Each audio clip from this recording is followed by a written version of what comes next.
Before starting the pickups proper, I just want to show you the biggest thing that I can't really get in shot if I had to do it normally. And in my opinion, the best thing of the day I picked up. Pixel art of a Silent Hill nurse. I love Silent Hill, so I had to pick this up, and this was the very first thing I picked up. I didn't even hesitate. My brother was with me. He pointed it out, and I was like, I have to get that, and I immediately bought it. I'll leave a link to in the description to the guy's Facebook and everything. It's Cave of Pixels, really nice guy. Made all of this. He also had a Robbie the Rabbit, which I got pictures of, and I really wish I picked it up now. I'm regretting that, but I'm really happy I got this. It's a great piece of art, I think. And anyway, on to the pickups proper. So yeah, that was cool. That was the first thing I picked up at the London Gaming Market, the third one.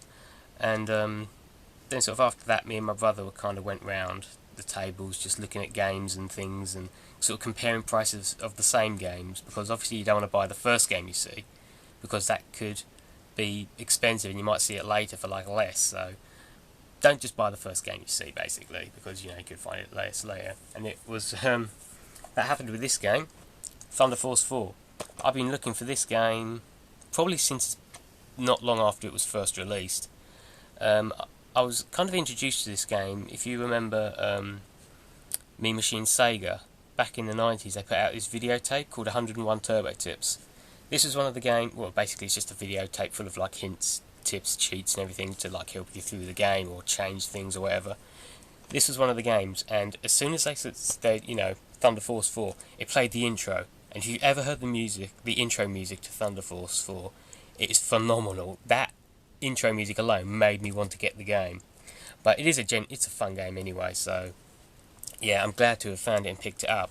But this one I picked up was £18, and there was another seller, sort of like in a few tables along, was selling it for 25. So I'm like, I'm glad I picked it up for 18. And also, where it had the price sticker in the corner here, it said there was label damage. And I kind of asked the guy, I said, oh, what's the sort of like, how bad is the damage to the label? And what he did, I think he was a bit confused. I don't think he knows what a game label is. He showed me the bottom back corner here and said there. And I was like, this isn't a label, that's a game this is the cover. A game label is the cartridge, and that's the damage to it. If any YouTube collectors are watching this, probably throwing up and thinking that's disgusting, but game works fine, don't care. Yeah, but the guy selling it to me was a bit, I think he was confused. I think he genuinely didn't know what a game label was. That's the label, this is the cover. But whatever, I'm glad I picked up Thunder Force 4 because I've wanted it for years. And again, we were sort of like looking around, and there was quite a lot of 2600 games there. I mean, the same seller I bought this from, he had like box 2600 games, and we kind of, me and my brother were like, oh, box 2600 games. The first thing he said was like, I found all of those in the back of my loft, and they were in really good nick. Like you'd think he'd kept them in, looked after them, but he's like, yeah, they're just in the back of my loft. They're just a bit dusty. I was like, they've been there for what, 20 plus, 20, 30 years. They're in really good condition for like, just being in the back of your loft. But yeah, so that was pretty funny. But one game I was after, and I didn't think I'd see, because I didn't think I'd see many 2600 games there at all, was Desert Falcon. Saw that, and I was like, I've got to get it, because I've been looking for that. I didn't think I'd see it at all there, so Desert Falcon on the 2600. If you know Zaxxon, it's kind of that sort of plays like sort of like isometric sort of shooter where you're like, you're sort of flying along as a falcon shooting things. Classic Game Room was kind of like tipped me to buy this just because Mark's review of it was funny, and I was like, yeah. And Zaxxon on the 2600 is not that good, so this is probably the closest on the 2600 you're going to get to a Zaxxon-ish type game. I'm probably wrong, I'm sure other people know, but I'm really surprised I saw that, so I picked it up straight away. And the guy there was selling Jaguar games, which was amazing because I never see Jaguar games, even in like specialist stores or anything, especially in the UK. I never see Jaguar games. and he had one there, and I'm in an iron about it for about an hour or so. I was like, do I really want that? But when I saw the price of it, I was like, I have to get it, because usually I've seen, it's usually like 50 or 60 quid. Alien versus Predator. Yeah, just sort of waiting on an hour to decide that. I was like, I'll go away from it. If I come back, next time I come back, if it's still there, I'll pick it up. I was meant to have it then. And, yeah, it was there, picked it up. And funny enough, the guy said this is the only copy of Alien vs Predator he's ever seen, in person or in the wild or anything like that. And I was like, this is the first time I've ever seen Atari Jaguar games in the wild, man. So I thought that was pretty funny. Moving on, another game, I sort of a classic gaming recommendation. Really, I wasn't actually going up there to look for this game at all. It was kind of there. And I was, after watching Classic Gaming again, I was like, oh, if I ever see that, I'll pick it up. And I sort of went on eBay, see how much this game genuinely goes for, and quite a bit, sort of like, 40, 50 quid. And on Amazon, at the time I'm recording this, on Amazon, I think it's like 100 or 200 quid. And I was like, fuck that, I'm not buying that. And when I saw this for the price it was, I was like, I have to get it.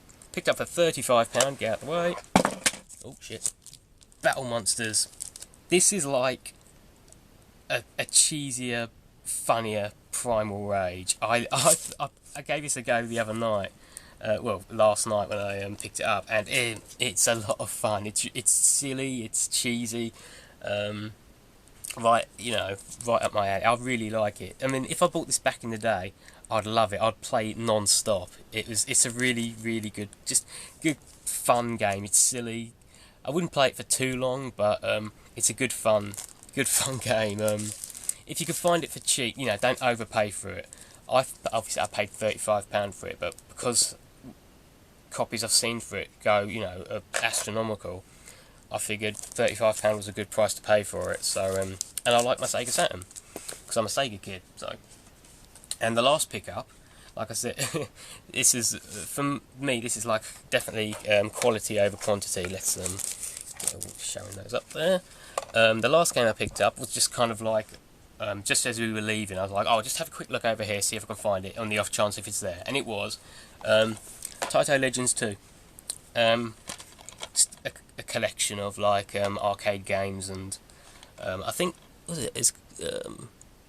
exclusive PlayStation 2. You get Balloon Bomber, Raystorm, G Darius, and Sylvalian. I'm probably butchering that name, but yeah, just a collection of £8 as well. Really happy with that. Just a collection of old Taito arcade games and stuff. Really fun.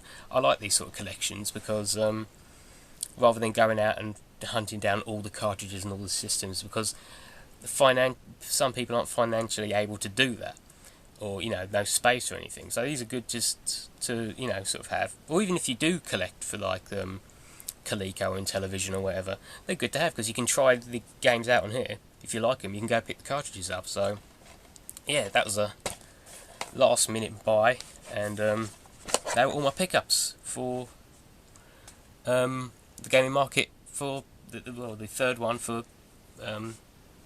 second one this year, third one in total. Like I said, that was it really.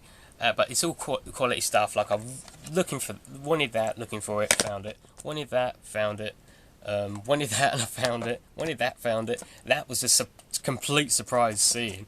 So I figured I have to pick it up. And it was funny. They had like games like True Lies, Wrestle War, and my brother saw a copy that had Sunset Riders there, and he said just seeing that just made him smile. And yeah, it was. I wouldn't say it was worse than the last one. It was a bit lackluster because they didn't have all like the arcade. Well, unless I missed them, but they didn't have like everything set up, and it didn't seem as good as the last one. It was fun still, but definitely the last one was good fun. Also, I want to do a shout out to Black Arrow Game Talk because they couldn't make it this time. But I wanted to give him a shout out anyway because I was hoping to meet him up there, but circumstances and whatnot, they couldn't make it. And a seller there I want to shout out to was Mr. Sega. He recognised me from buying Truxton and Toe Jam and Earl the last couple of times, and he saw my pickup video, and I was like, oh, that's really cool. So yeah, shout out to those guys. All the links will be in the description for all the guys I bought this from, and go check out Cave of Pixels.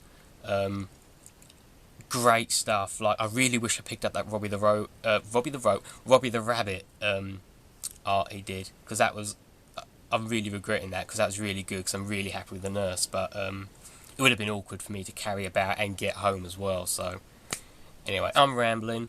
They're my pickups for London Gaming Market this time. Probably going to the November one, so if you're there, I'll catch you there. We can talk and hang out and do whatever if you want. That's about it. Catch you later, guys.